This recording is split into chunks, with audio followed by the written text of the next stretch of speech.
habíamos anunciado en nuestra primera parte del programa, esto es F5, que vamos a estar entrevistando al profe de Educación Física Juan Strigati, Juanchi, como lo conoce todo el mundo. No tenía la oportunidad de conocerlo, sí por los medios de comunicación. Lamentablemente se hizo famoso por los medios de comunicación de esta manera, no por su trabajo y por sus valores. Y estamos con Fernanda también, su esposa, su compañera de la vida, que sí se hizo famosa poniéndole la espalda, la voz a esta situación, acompañándolo a Juan. Gracias por estar con nosotros. Juan. Carlos. Gracias. Juan, contanos cómo están ustedes después de esta absolución de culpa y cargo de la justicia hacia vos. Sí, bueno, vamos cayendo de a poco, cada día como siendo un poquito más conscientes de esta situación que la verdad que al haber sido tan extensa, o por lo menos, bueno, 3 años que duró todo este proceso y incluido el juicio y demás, nos cuesta como despertarnos sin tener que pensar en qué va a pasar en el juicio, sobre todo, que era lo que durante estos 3 años nos era habitual, digamos, el despertarnos y tener esa sensación de decir, bueno, ¿qué sucederá? El no saber, el estar pendiente, la vida entre paréntesis, como le decimos. Tu vida no nosotros. Dependía de vos ni de ustedes. Exactamente. De otra gente, de otras Exactamente. personas. Exactamente. Hasta de tu propio abogado, que tenían ustedes la esperanza de que hagan las cosas bien. Exactamente, y confiando, o sea, tanto a Marcos Barceló como a Macarena, nosotros no los conocíamos de antes, no teníamos referencia de ellos porque nunca habíamos tenido ningún problema con la justicia y tampoco lo conocíamos personalmente. Bueno, a Marco hace 3 años, a Macarena un poco menos, hace 2 años. Los empezamos a conocer, pero es cierto esto que usted dice, digamos, es ponerse en las manos de otro también que uno ni siquiera conoce tanto. Lo fuimos conociendo, por supuesto, a través de este tiempo y son excelentes profesionales y excelentes personas, pero bueno, uno se pone está en las manos de desconocidos. Contame Juanchi, te digo Juanchi porque sí, todos bueno, saben Juanchi, los sacerdotes, los sindicalistas. Me llamaban, decían, mirá que Juanchi es buen tipo, es buena gente. La Escuela Inmaculada, bueno, docentes de muchas partes me llamaban, se comunicaban.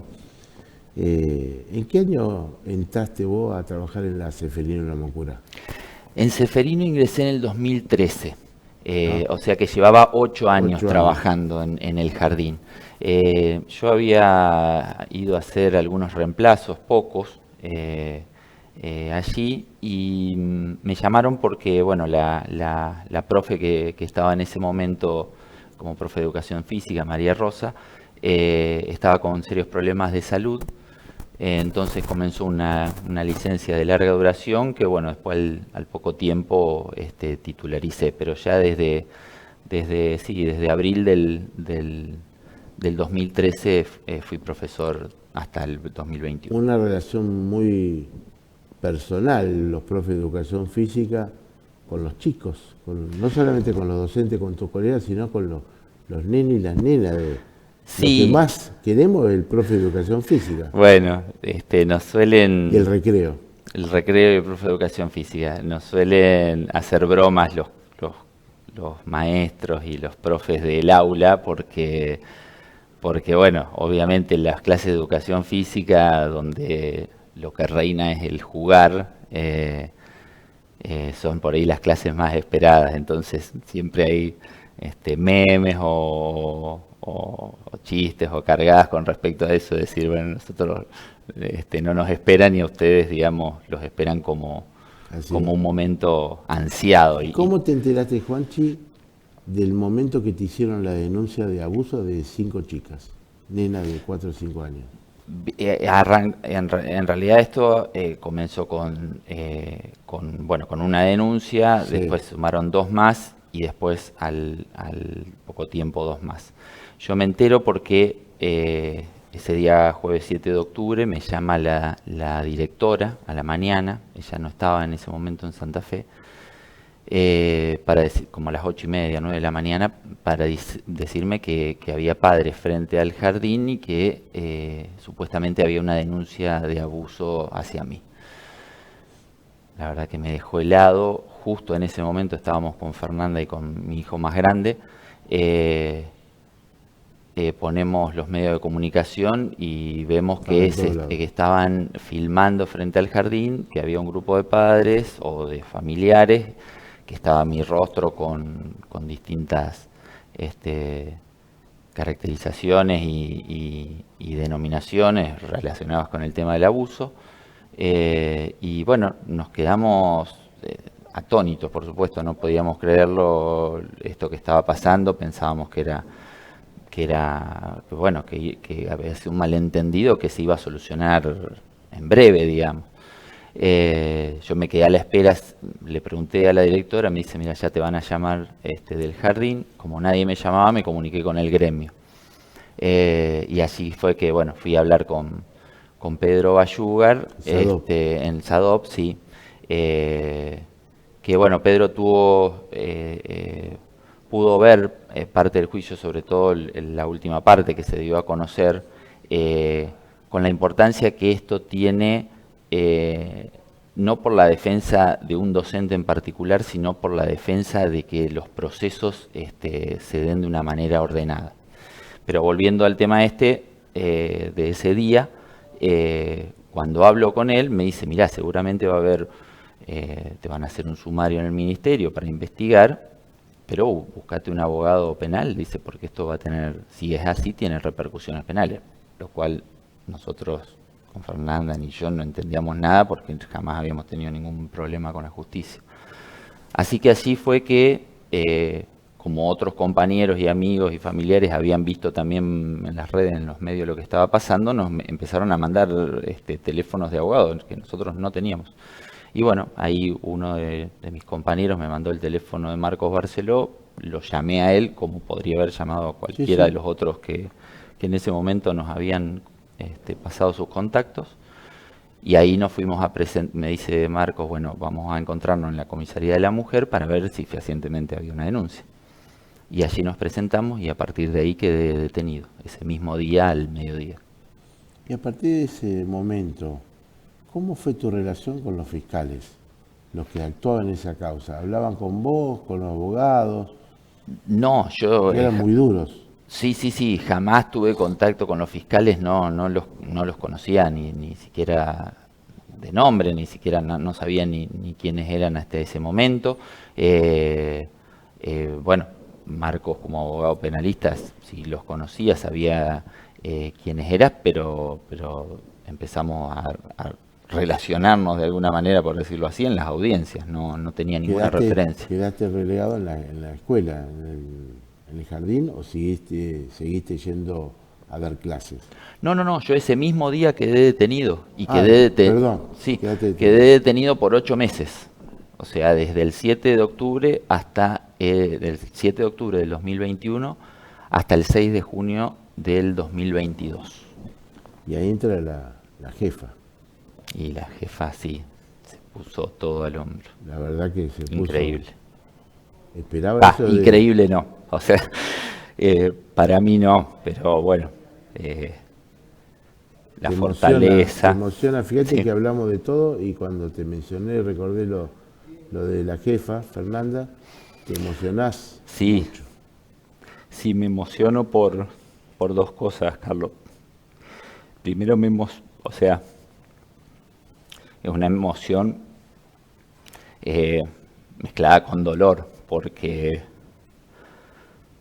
la impotencia que yo sentía sabiendo todo lo que ella con los chicos y con mi papá estaban sufriendo en ese momento, y uno detrás de las rejas no podía hacer nada, no había absolutamente nada que uno pudiera hacer para mitigar su dolor, era de una tristeza increíble.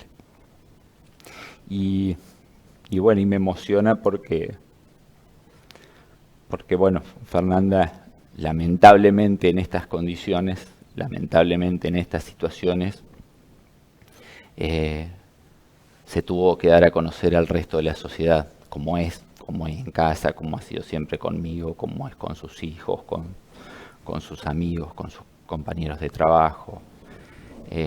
Y sí, me emociona eso porque, bueno, es la persona que elegí hace 31 años como novia, que ahora la semana que viene cumplimos 25 años de casado y que bueno, que es esta persona excepcional que yo conozco, pero que, bueno, que ahora se dio lamentablemente de esta manera a dar a conocer a la sociedad. Fernanda, muy jóvenes los dos, tanto tiempo juntos. Qué lindo poder construir una pareja y una familia como la que están construyendo ustedes, que tienen tantos tiempos también. ¿Cuántos hijos? Tres. Tres hijos. ¿De qué edad? ¿De qué edad? 23, 18 y 15. Cuando pasó ese momento que queda detenido, Juanchi, ¿qué pasó por tu cabeza? ¿Qué tengo que hacer? ¿Cómo reacciono? ¿Te quedaste fría? Contame ese momento. Uno nunca está preparado para algo así. No No. puede imaginar cuál va a ser la reacción. Creo que ni en las peores pesadillas, ¿no? Puede prever algo semejante. Yo recuerdo, o sea, fue todo muy vertiginoso porque desde el momento en que nos enteramos que había esta denuncia hasta que se incendia mi casa y asesinan a mis mascotas y yo quedo en la calle, pasan 6 horas. Y matan a las mascotas. Exactamente. Y todo esto pasó en 6 horas, En ¿no? 6 horas.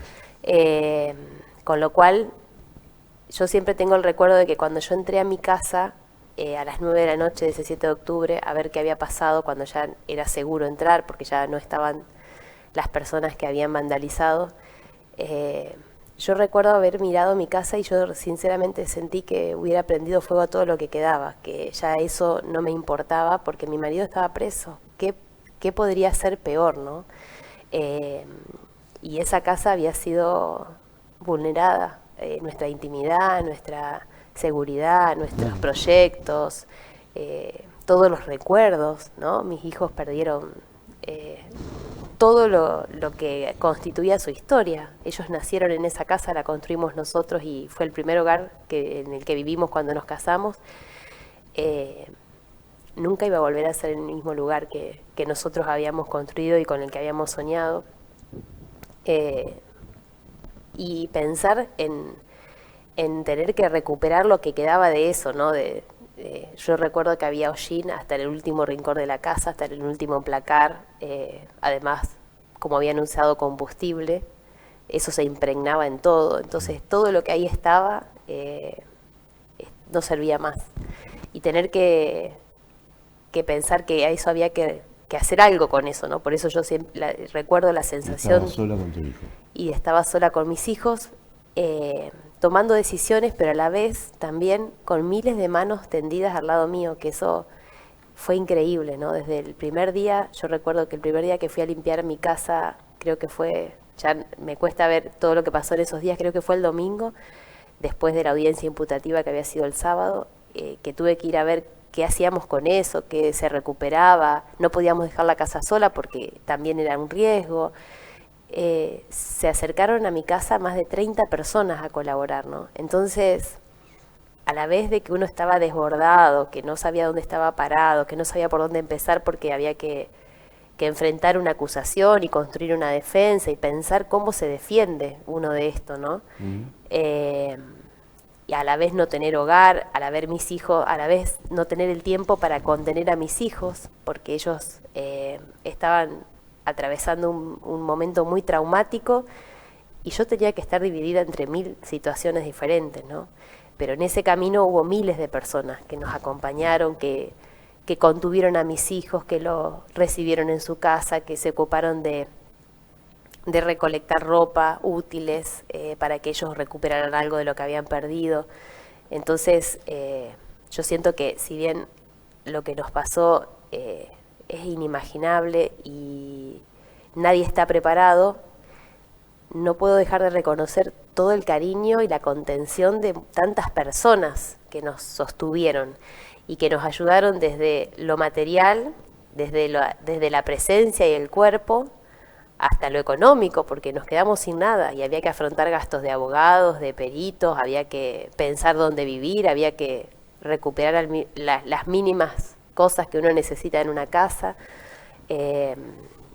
Así que bueno, la presencia invalorable de tantos amigos y gente incluso que hace años que no veíamos y que se acercó fue increíble. Y bueno, y con respecto al proceso penal, la verdad es que... Pero ahora vamos a seguir, tenemos tiempo para charlar. Quiero tener tiempo y la gente quiere escucharlos a ustedes dos. Yo quiero detenerme en dos imágenes, creo que las tenemos, Sebastián, de la fiscal Alejandra del Río Ayala, y de hoy la jueza María Celeste Miniti, era fiscal en ese momento. ¿La tenemos, Sebastián? A ver si podemos... Allí está. Una de las fiscales que actuaron en este caso. Lo que se dice en el foro local, la jueza Miniti y la otra, doctora Alejandra del Río Ayala. Lo que se dice, esto lo dice Carlos Forné, en el foro local, es que estos dos funcionarios de justicia son feministas, antihombres.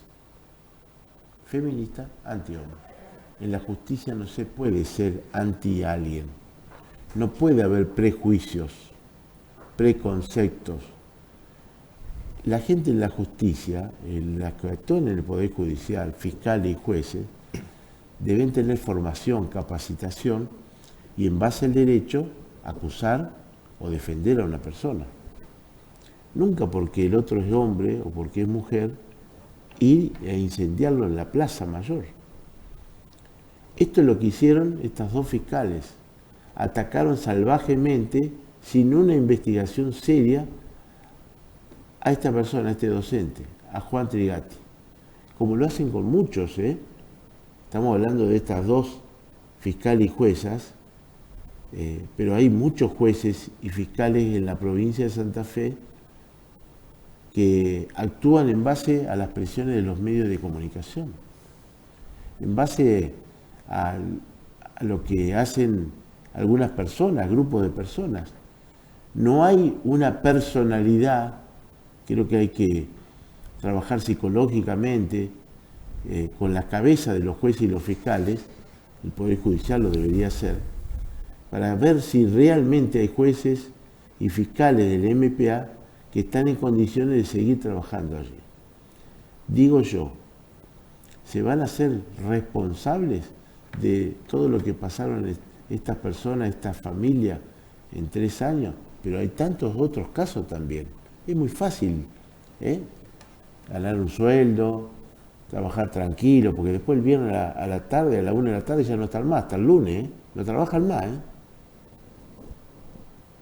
Quería mostrarle, refrescar los rostros de estas personas.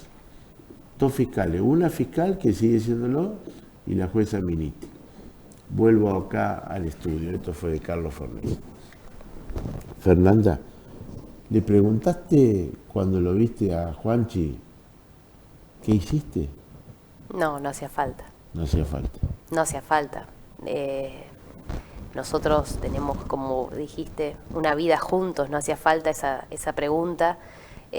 Yo conozco la calidad humana de Juan no solamente conmigo adentro de mi hogar y con mis hijos, sino en cada uno de los ámbitos donde él se ha desarrollado y que muchas veces hemos compartido y hemos trabajado juntos desde el servicio social, voluntario, hasta ámbitos laborales, lo que hemos compartido. No tenía ninguna duda de la calidad humana y profesional de Juan. Fue muy duro ese primer tiempo porque nosotros con él teníamos comunicación una vez a la semana, 2 horas. Él estaba en Rosario y creo que es también necesario decir lo difícil que es para una persona que se ve acusada de algo así tan grave no poder defenderse, ¿no? Porque el hecho de la prisión preventiva afecta directamente su posibilidad de defensa, porque todo lo que nosotros teníamos que lograr reconstruir de cómo habían sido sus clases, de lo que había sucedido, de por qué había podido ocurrir esta denuncia cuando este hecho no había sucedido, toda esa defensa que él tenía que poder hacer se vio absolutamente debilitada por el hecho de estar detenido e incomunicado, ¿no? Y esto pasó durante 8 meses. Y queremos reflejarle también a nuestra audiencia, a nuestros televidentes, que se pone preso, detenido una persona, mientras perdura el juicio, la instrucción, cuando esa persona puede obstaculizar la investigación o cuando esa persona se puede fugar de la justicia. Obstaculizar la investigación es imposible. El profe de educación física no tiene el poder que tienen las personas que están dando vuelta por la calle, legisladores, gobernantes, jueces, fiscales, las que mostrábamos recién. El profe Juanchi no tiene ese poder para decir, bueno, vamos a terminar con algunos testimonios, vamos a romper el expediente. Y poder económico tampoco, o sea, la vida diaria. Entonces, de ninguna manera se podía poner preso durante tanto tiempo a una persona que se consideraba inocente y que los antecedentes también decían que era inocente. Pero estuvo 8 meses, eso también tiene que revelar la justicia, el MP acá en Santa Fe. ¿Cómo fue esa vida tuya durante 8 meses lejos de tu familia, detenido en Rosario? Y fue muy dura, fue no poder contar con los afectos es creo lo más terrible del encierro. Yo estuve 2 meses en Rosario y después estuve 6 meses acá en el penal de Las Flores. Estaban acusados de haber abusado de 5 nenitas. Sí. Que sabemos qué es lo que puede pasar en un penal con Sí. las personas que son acusados de ese delito. Exactamente. ¿Cómo te trataron a vos? ¿Cómo fue? A mí, gracias a Dios, me trataron siempre bien. Jamás tuve problema con ningún interno. Si bien, como vos decís, Carlos, las causas de abuso, por supuesto que son las más estigmatizadas, son aberrantes, y dentro de los penales son las más estigmatizadas, así por supuesto. Y castigadas. Pero bueno, desde hace unos años a esta parte, que yo eso me enteré estando preso, no lo sabía de antes tampoco, los pabellones de las cárceles y habitualmente en las comisarías también suelen estar divididas. Por lo cual, cuando quedé detenido, cuando llegué a Rosario el primer día, me encontré con un grupo, primero que eran todos de acá de Santa Fe, salvo 1 o 2, eran unas 12, 15 personas cuando llegué a Rosario, que estaban la mayoría acusadas de algún tipo de abuso, de violencia de género. Y fue muy duro porque, bueno, en Rosario, como decía Fernanda, teníamos la posibilidad solamente de vernos una vez por semana, un par de horas, con lo cual ellos tenían que viajar para allá. Tiempo y dinero. Tiempo y dinero.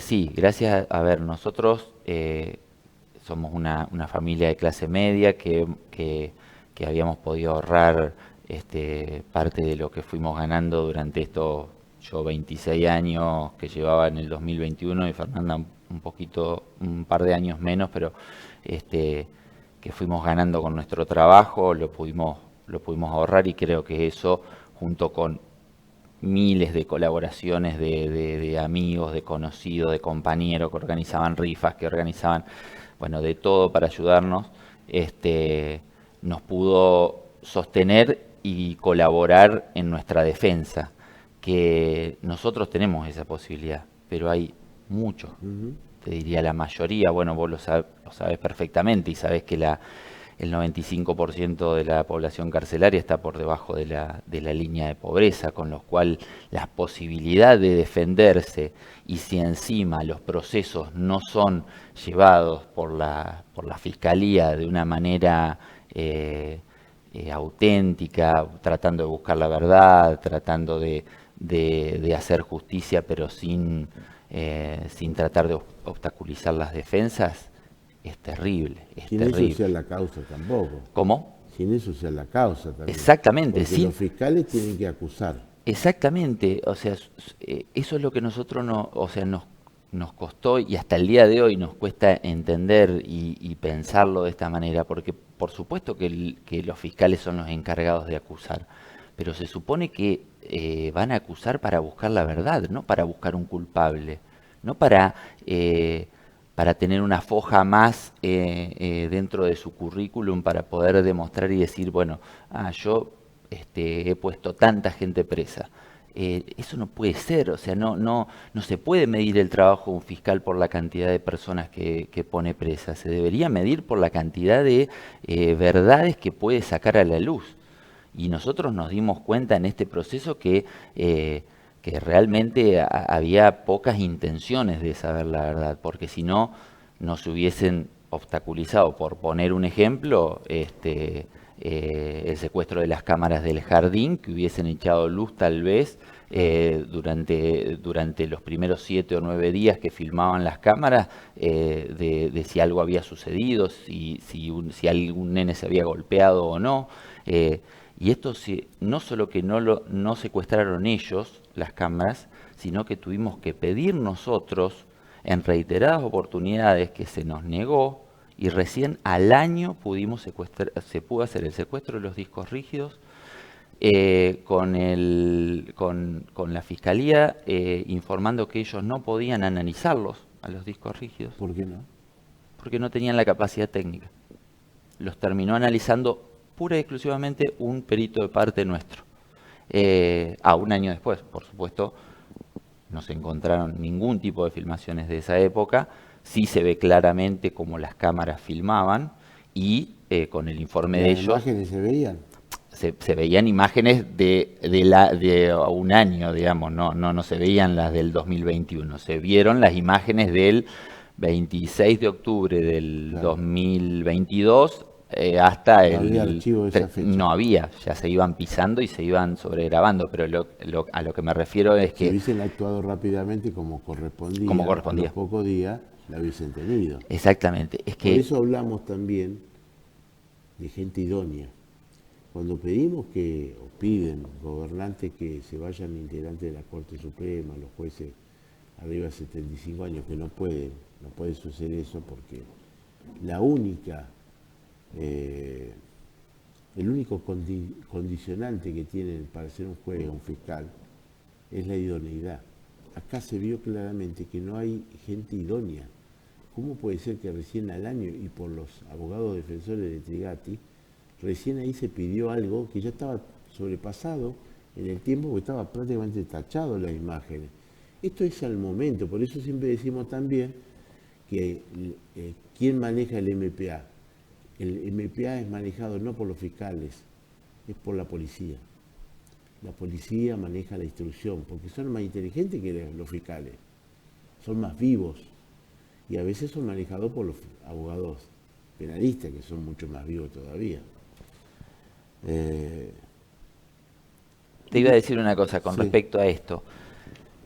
Lo decía claramente uno de los peritos de parte nuestro en el juicio. En las causas de abuso lo que suele suceder es que no hay una investigación real. Y él decía, ¿por qué no hay una investigación real? Porque no se plantean hipótesis, como en otros casos, como por ejemplo en un caso de homicidio, que se plantea la hipótesis de que haya sido asesinado, de que se haya suicidado, de que haya sido un accidente. Acá la única hipótesis que se plantea en los casos de abuso es que sos culpable. No existen otras hipótesis que se planteen en eso. Siendo que la mejor hipótesis sería que se confirme que cualquier persona que hay una sospecha de abuso no haya sido abusada. O sea, que sería lo mejor para esa persona digo, no para el que es acusado, sino para las supuestas víctimas, lo mejor sería poder determinar que esa persona no ha sufrido esa acusación que se está haciendo, digamos.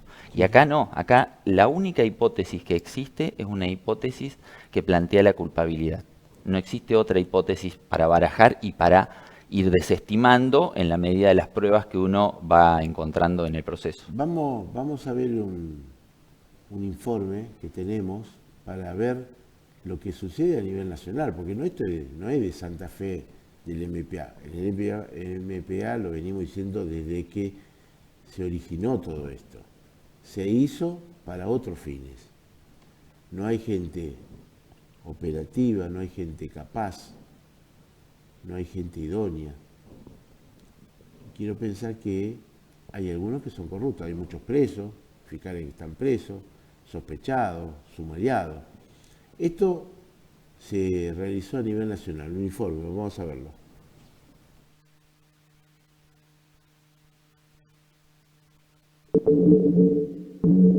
Las falsas denuncias de abuso sexual contra docentes son un flagelo que crece de manera alarmante en el país.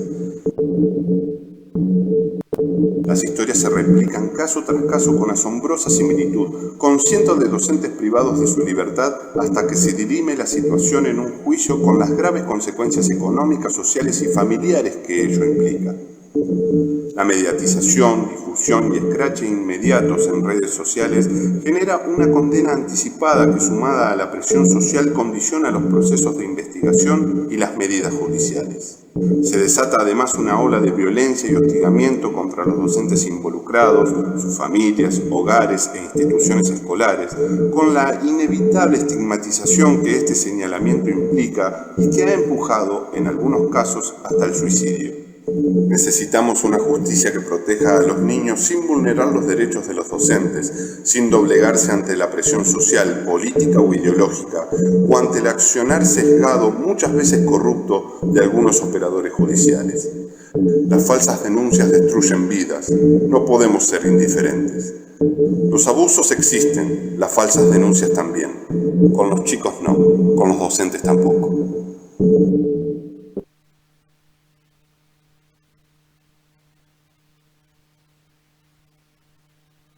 Un informe, ¿no?, que tiene que ver con docentes que son acusados de abuso. Algunos o muchos no se pueden defender de la mejor manera y tienen que pagar en la cárcel, ¿no?, siendo inocentes. Esto pasa a nivel nacional, Juan. Sí. Nosotros, bueno, a partir de esto que nos sucedió, se contactaron con nosotros docentes de otros lugares y empezamos a averiguar para ver qué situaciones se estaban viviendo, y logramos contactarnos con un grupo de docentes que se llama Con los chicos no, con los docentes tampoco, y que un poco lo que intenta hacer es visibilizar esta problemática que ha aumentado en los últimos años de manera exponencial. Y nosotros este relevamiento lo hicimos solamente en casos mediáticos, porque es lo que bueno, uno puede conocer o rastrear. Pero para ponerte un ejemplo, nosotros, bueno, gracias a Dios, después de lo que nos pasó lamentablemente a nosotros, yo creo que los medios acá en Santa Fe tomaron una postura distinta con respecto al tratamiento de este tipo de noticias y sobre todo de docentes, y creo que los gremios también de alguna manera acompañaron un poco. Sí, principalmente SADOP, la verdad que acompañó muy fuerte esto que te decía yo, el proceso. Yo creo que me parece que los gremios se tienen que animar no a defender a un docente, porque obviamente ellos no tienen la capacidad para decir si alguien es inocente o culpable, sí, pero sí para acompañar los procesos y de alguna manera ayudar a garantizar que se respeten tanto los derechos de los niños como los derechos de los docentes en este caso. Y a nivel nacional lo que te decía es que esta cifra que se ve desde el 2021 a este año, hay prácticamente, solo a nivel mediático, aproximadamente 200 casos.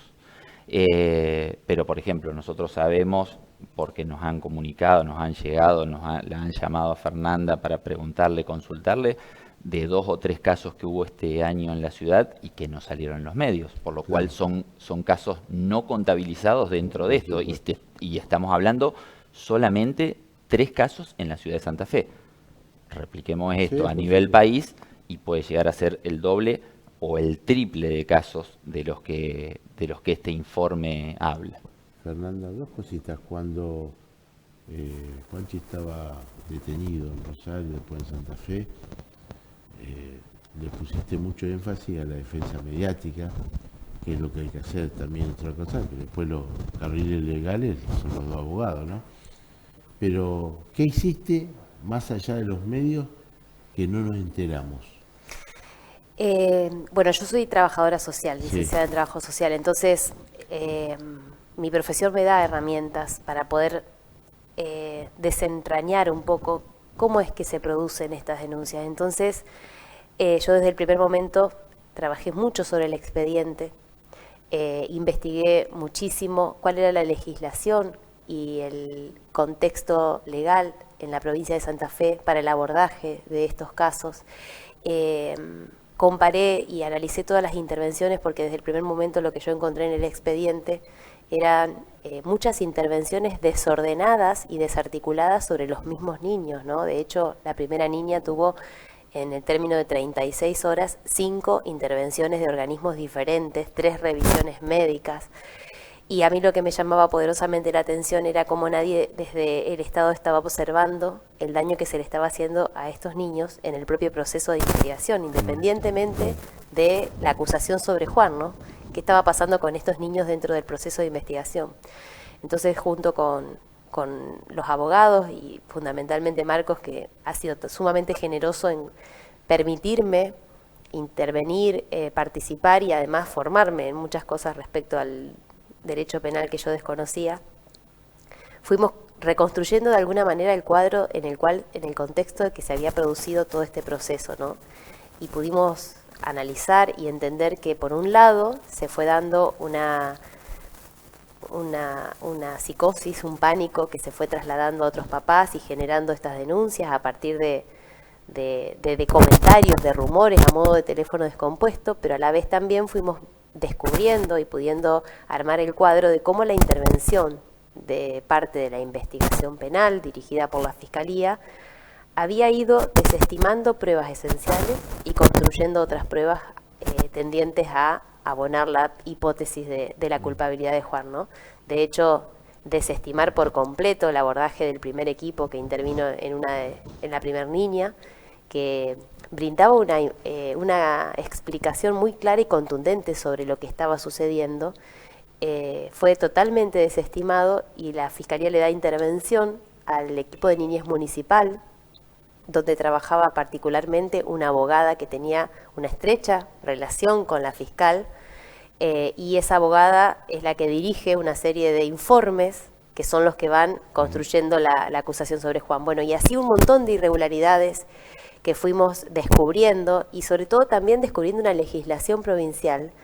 Hay un protocolo provincial de abordaje de niños en casos de sospecha de violencia sexual que es absolutamente desconocido, en el mejor de los casos, ignorado por todos los organismos del Estado que deben intervenir, a pesar de que el MPA adhirió a ese protocolo como una guía de actuación para estos casos, que permite que... No lo tuvo en cuenta. Que permite que no se superpongan abordajes innecesariamente, que se preserve al niño sobre todas las cosas y que se cuide particularmente la única prueba válida que existe en estos casos, que es el relato del niño y que está comprobado a nivel internacional y mencionado en las reglas y guías de buenas prácticas de UNICEF, que es muy fácil de contaminar, sobre todo en niños tan pequeños, ¿no?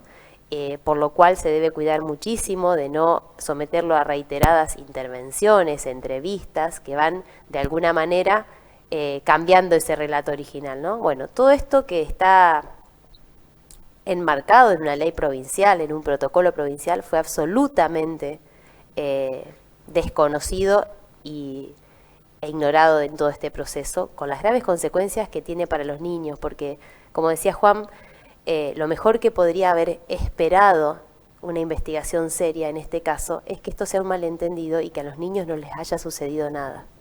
Sin embargo, esa posibilidad nunca existió y a lo largo de estos 3 procesos el daño de los 3 años es irreparable. Porque para estos niños y para estos papás, debido al manoseo que tuvo toda esta intervención del Estado y de la Fiscalía particularmente, nadie les va a sacar de la cabeza que esto sucedió después de todo este tiempo. La última, está claro quién lleva los pantalones en este matrimonio, está claro. Clarísimo, no tengo que decir. Cuando fue el jueves próximo pasado, que se conoció, minutos antes que terminábamos el programa, 14 horas que dimos la primicia acá en este programa. A la noche fueron a descansar, se acostaron, se miraron y dijeron: Fernanda, ¿cómo seguimos? Juanchi, ¿qué hacemos? ¿Cómo sigue nuestra vida? ¿Tomaron una decisión? ¿Qué se dijeron en ese momento en soledad? Mira, yo el recuerdo que tengo es de haber estado sentada en la sobremesa con Juan y con mis 2 hijos, porque mi hijo mayor ya no vive en Santa Fe. Nosotros salimos de la ciudad ese día para resguardo y la primera sensación en la que pude caer en que esto empezaba a terminar, porque sabemos que todavía falta una instancia, fue mirar.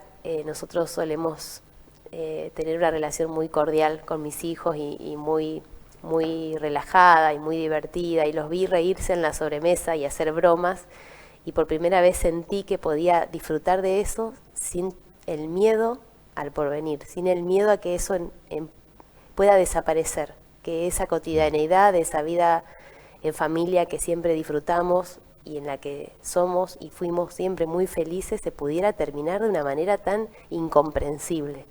Esa fue la primera sensación o el primer momento en el que yo me di cuenta de que nuestra vida, ya mirando hacia el futuro, podía volver a ser la misma. Claro. ¿Qué vamos a hacer de nuestra vida, de nuestro trabajo, de nuestra vivienda, de nuestro hogar? Todavía es muy pronto, no alcanzamos todavía a reponernos de la energía que nos insumió todo este proceso. Pero lo que sí tratamos de caer en la cuenta es de que ya no tenemos que despertar pensando qué va a pasar mañana. ¿Qué comieron esa noche? ¿Qué hiciste? Salimos a comer, porque llegamos muy tarde al lugar donde habíamos ido y no había nada, por supuesto, para cocinar, así que salimos a comer. Está muy bien, se lo merecía. Vos sabés que cuando te contaba esto, Fernanda, yo no me acuerdo de algo particular ese primer día, pero te cuento algo que me pasó anoche. A ver. Porque yo suelo, si bien ya no son tan chicos, suelo ir a despedirlos a la cama cuando se van a dormir, a los 2 que viven con nosotros. ¿Cómo se llaman? Se llaman Mateo y Milagros. Y me pasó anoche que en estas últimas noches no había sucedido eso que habitualmente pasaba como una rutina dentro de mi vida. Y anoche fui y lo hice, y cuando los fui a saludar a ellos 2, caí en la cuenta de que todo este tiempo que había pasado antes y que los había saludado así, siempre me volvía a mi cama con esa sensación de decir: esta será una de las últimas veces que pueda hacer esto con ellos. Y me pasó eso ayer. Ayer fui, les di un beso a cada uno y me dio una alegría saber que esta noche lo voy a poder hacer de nuevo, que mañana también. Fue muy fuerte eso ayer. Iba a hacer una otra pregunta, pero ya con esto quiero terminar. A este hombre le pedían 25 años. 25 años. De los 25 años que pedían las fiscales, salieron a suelto. No tuvieron que pagar un solo día, porque la justicia es sabia. Y dijeron: acá se hicieron las cosas muy mal. este matrimonio con 3 hijos vuelve a vivir. Seguramente esto se va a ir ratificando en las distintas instancias. Esperemos por el bien de todos que salga todo bien. Que ustedes con los chicos reconstruyan seguramente porque están muy, muy fuertes los dos. Les deseamos lo mejor y siempre a disposición. Muchas gracias. Muchas gracias. Gracias. Esto es F5. El contacto con la gente, usted que va a sacar seguramente, va a reflexionar, va a analizar, es el MPA, la justicia que tenemos en el MPA. Y afortunadamente la gente que tenemos como Juanchi, como Fernanda, los amigos, los familiares de ustedes, afortunadamente somos más que hacemos de este mundo cosas buenas. Ya volvemos porque vamos a hablar ahora de lo que pasa en el Club Náutico El Quillá. Nos vamos también a hablar sobre las actividades sociales, deportivas, porque de eso se trata, de hacer relaciones humanas, relaciones públicas, practicar deportes, educarnos. También aquí en Santa Fe lo podemos hacer. Ya volvemos.